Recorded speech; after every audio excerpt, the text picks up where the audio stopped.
Alright, I'm going to run through this really quick. My other videos are way too long. This is a Sanrenmu 730T Tanto. This is a Ganzo 440C steel. It is the knockoff of an H&K 14205. The only difference is this is a 440 steel blade. The H&K is a 154 CM blade. The locking systems on these are amazing. I trust both of them, even though this is a liner lock. When I smack this, it doesn't go anywhere. It goes further that way. It's just gonna tighten up even more. And this is the Sanrenmu, and I'm doing this on a 2x4. It is not going to go anywhere. I trust this thing not to go anywhere. The blades on these are absolutely amazing, and I will show you that.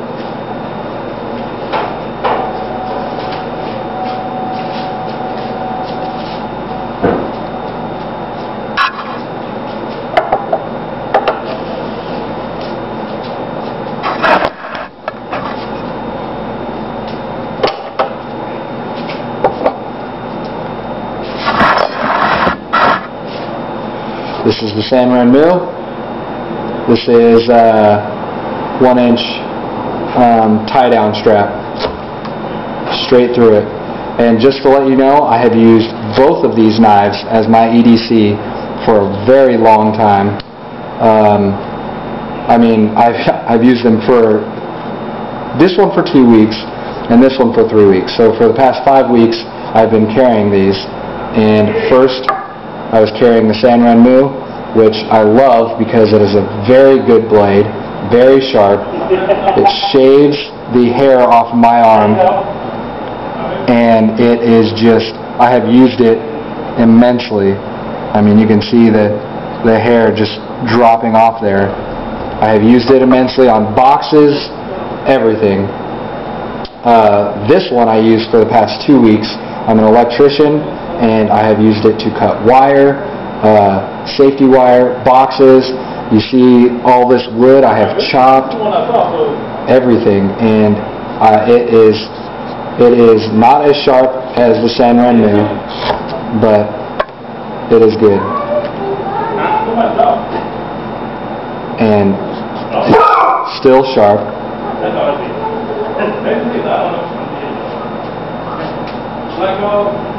But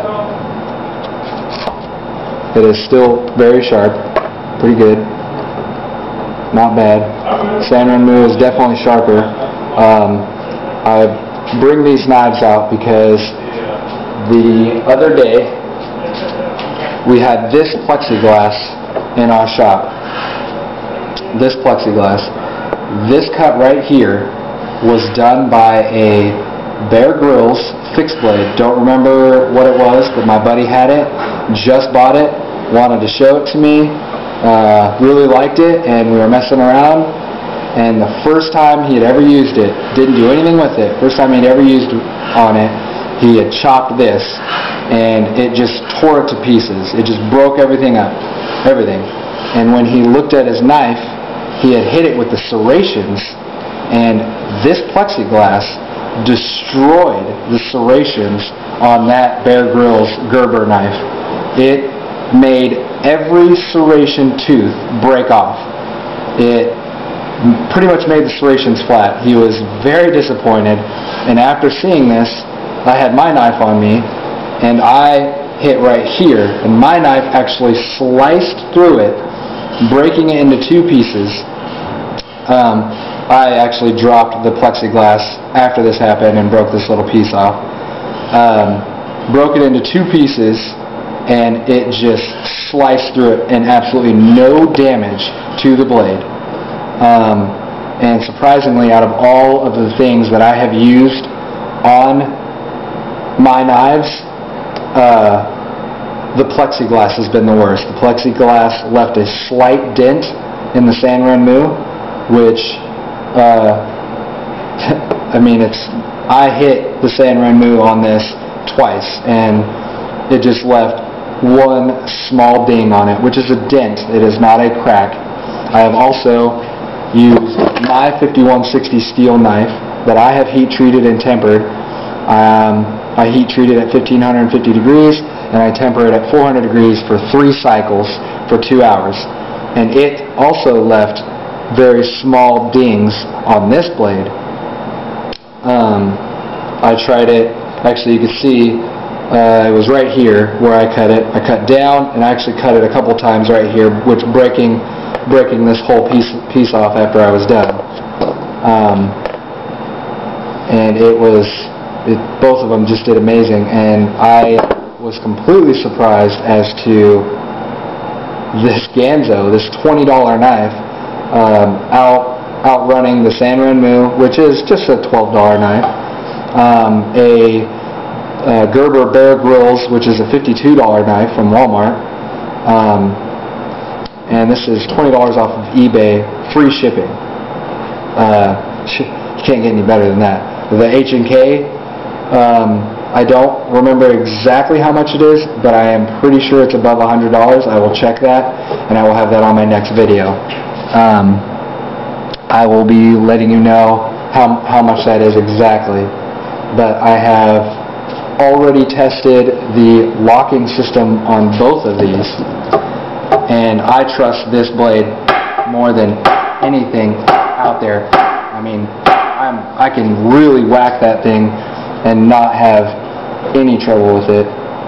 The knife did come with a minuscule movement in the blade, and it hasn't gotten any worse, and that's actually just from the locking system moving back and forth. It's not actually the blade moving back and forth.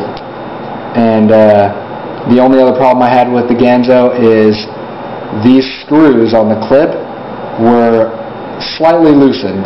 They weren't tightened down all the way. All I had to do was tighten them down a little bit, and they were perfect. Both of the clips on these are amazing. They're very tough, very strong, and the sanrenmu is definitely a very deep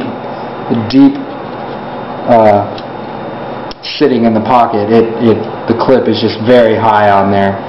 The ganzo, not so much, but it's still pretty deep. You barely have anything show when you have it out. No one can tell really unless they're looking for the blade or for the knife. Like I said before, this ganzo, I love it. I use it a lot more than the sanrenmu because it is just a lot bigger. It fits my hand a lot better. The jimping on it is very aggressive. The blade was amazingly sharp. I could shave my arm before when I first got it from the factory. It doesn't do that anymore. But I like to do the box test because it's just, paper is, who wants to cut paper with a knife? I mean, yeah, it's cool, you can cut paper, but what does that actually do for you? Boxes, other things, plastic casings, stuff like that are what you're going to be cutting with your everyday carry knife. Not paper, you know, unless you're cutting mail, and anything is going to cut mail. My finger rips open mail. So, still does great, and I have literally torn down probably 20 to 30 boxes with this and have not sharpened it. Have not sharpened it. I have cut wire, I have chopped this wire, and I will show you that right now. This is aircraft grade 3 shielded wire. Chops it right in half and absolutely does nothing to the blade. None whatsoever. There are no dinks, nothing in this blade after how much I have put it through. I have chopped this wood. It slices the wood. I mean, I am just slicing through this wood right now. It is just an amazing blade. I have to go. I'll have more later.